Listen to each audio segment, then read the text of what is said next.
గుడ్డివాడు. కానీ శ్రీకృష్ణుడి భక్తుల్లో రాహుడు. ఆయన గుడ్డివాడు అయినప్పటికీ చిన్నప్పటి నుండి ఆ భగవంతుడిని నిత్యం స్మరణ చేస్తూ పాటలు పాడుతూ ఉండేవాడు. శ్రీకృష్ణ భగవానుడికి ఇతను అత్యంత ప్రీతిపాత్రుడు. మరి ఆయన జీవితంలో ఒక అద్భుతమైన మన హృదయాలను కలిగించే ఒక సన్నివేశాన్ని చూద్దామా? సూర్యదాస్ ఒక దగ్గర కూర్చుని ఉంటాడు. చుట్టుపక్కల తోటి పిల్లలందరూ ఆటపాటలు ఆడుకుంటూ కొన్నిసార్లు సూర్యదాస్ ను వెక్కిరించుతూ ఉండేవారు.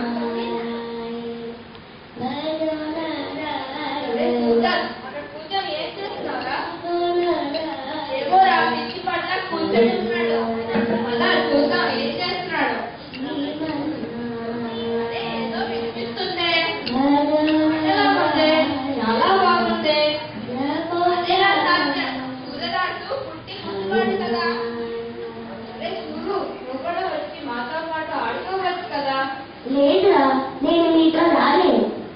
అదేమిటి, నువ్వు గుర్తుపడదు కదా? ఇంకా ఎవ్వరూ ఆడుకోకపోయినప్పటికీ నేను పిలుస్తూ ఉంటాను, రానంటావేమిటి? నిజమే, కానీ నేను ఎప్పుడు ఆడుతూ పాడుతూ కూడా ఉంటాను. కానీ నేను పాడుతూ చూశాను కానీ ఆడుతూ చూడలేదు. నువ్వు ఎవరితో ఆడుకుంటావు? అరే, నీకు నాకు అన్నే కనిపించడం లేదా? ఇంట్లో ఆడుకుంటాను, ఇంట్లోనే పాడుకుంటాను. నేను చెప్పాను కదరా, వీడు పిచ్చివాడని.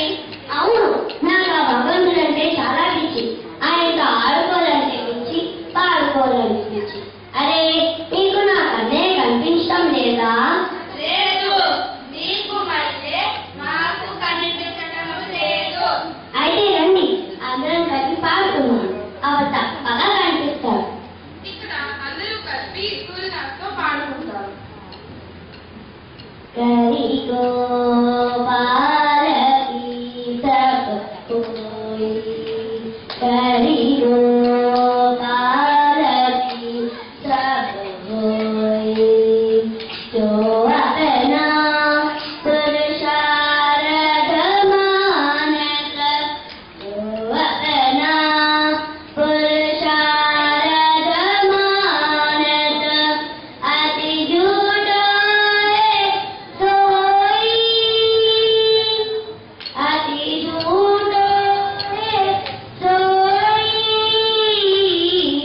करिगो पालकी सब होई, करिगो पालकी सब होई, साधर मंत्र जंत्र ओजम बल, साधर मंत्र जंत्र ओजम बल, ये सबड़ारू धोई,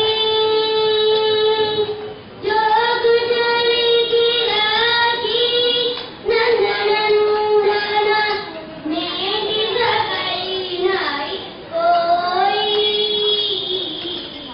करिगो पालकी सब होई, करिगो पालकी सब होई.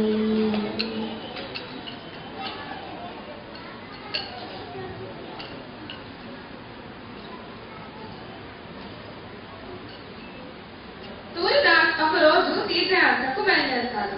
ఆ శ్రీకృష్ణుడి నామములు, భజనలు, సంకీర్తనములు చేసుకుంటూ అనేక గ్రామములు, నగరములలో అనేక అడవులను దాటుకుంటూ పోసాగాడు. ఒక అడవిలో సూర్యదాస్ వెళుతూ ఉండగా, అబ్బా, ఈ కీకారణ్యము చాలా దట్టంగా ఉన్నది. అబ్బా, ఎక్కడ చూసినా ఒడ్డును కూర్చుకుంటున్నాయి. వీటిని తప్పించుకోవాలంటే పక్కదారి కూడా వెళ్ళలేను. కొంత దూరం వెళ్ళిన తర్వాత దబ్బని శబ్దం వస్తుంది. సూర్యదాస్ ఒక పాడుబడ్డ బావిలో పడిపోతాడు. శ్రీకృష్ణ, హరి, ఏమైంది నాకు? నేను ఇప్పుడు ఎక్కడ ఉన్నాను స్వామి? అబ్బా, ఒళ్ళంతా నెత్తురు కాల్చినట్లుగా ఉన్నదే. అబ్బా, చుట్టూ అంతా దాన్ని చూస్తాడు. చుట్టూ గోడలుగా ఉన్నది. అయితే నేనేదో పెద్ద బావిలో పడ్డానేమో. ఆపద్బాంధవా, అనాథరక్షక, అందుడైన నన్ను నా ఆరాధనమైన నీవే రక్షించాలి స్వామి. ఇలా ఒక వారం రోజుల పాటు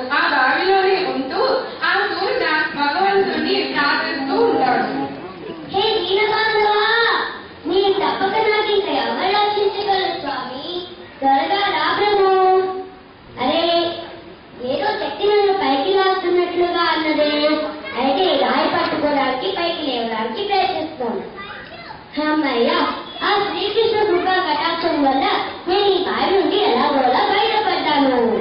బావి బయటికి వచ్చిన హరినామ సంకీర్తనం చేస్తున్నటువంటి సూర్యదాస్కు అకస్మాత్తుగా ఒక సంభాషణ వినబడుతుంది.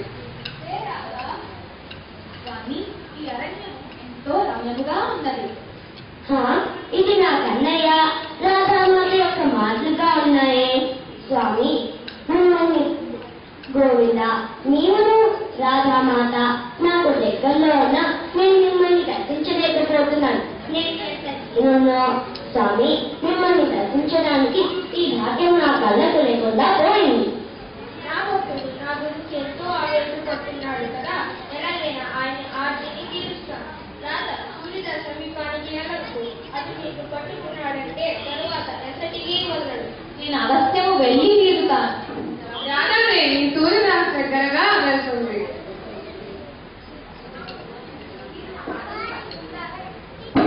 నా పాదములు పట్టుకుంటారా ఏమిటి? నేను ఎలా పట్టుకోగలనమ్మా, నేను బుద్ధివాడిని కదా. రాధాదేవి ఆయన వెనుకగా ప్రక్కగా నర్తించి ఆట పట్టిస్తుంది. వెనుక ప్రక్కగా వెళ్ళి తన పాదములతో మృదువుగా ఆయనను స్పర్శిస్తుంది. ఈ విషయాన్ని సూర్యదాస్కు తెలియజేయాలని సంకల్పించాడు మాధవుడు. రాధా, ఆయన తేలికగా చేతులు చాపి నిన్ను పట్టుకుంటాడేమో, జాగ్రత్త.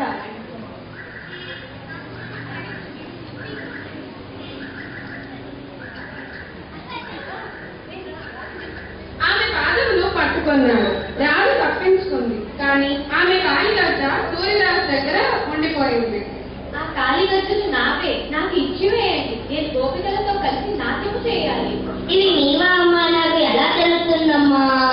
అది నావే, నాకు ఇచ్చివేయండి. నేను చూడగలిగినప్పుడే కదమ్మా నాకు తెలుస్తుంది నీ గాలి గజ్జలని. శ్రీకృష్ణుడు తన వేణువుతో సూర్యదాస్ కళ్ళ ముందు కదిలించగా ఆయనకు చూపు వస్తుంది.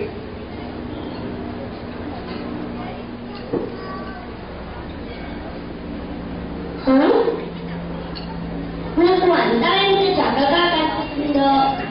సాక్షాత్తు ఆ రాధాకృష్ణుడేనా ఇది? ఎంత పరమానందమో. సూర్యదాస, నీకు ఏమి వరం కావాలో కోరుకో. అవి మీరు ఇవ్వలేరు స్వామి. నీవు ఏది కోరినా తప్పక ప్రసాదిస్తానని నీకు మాట ఇస్తున్నాను. నిజంగా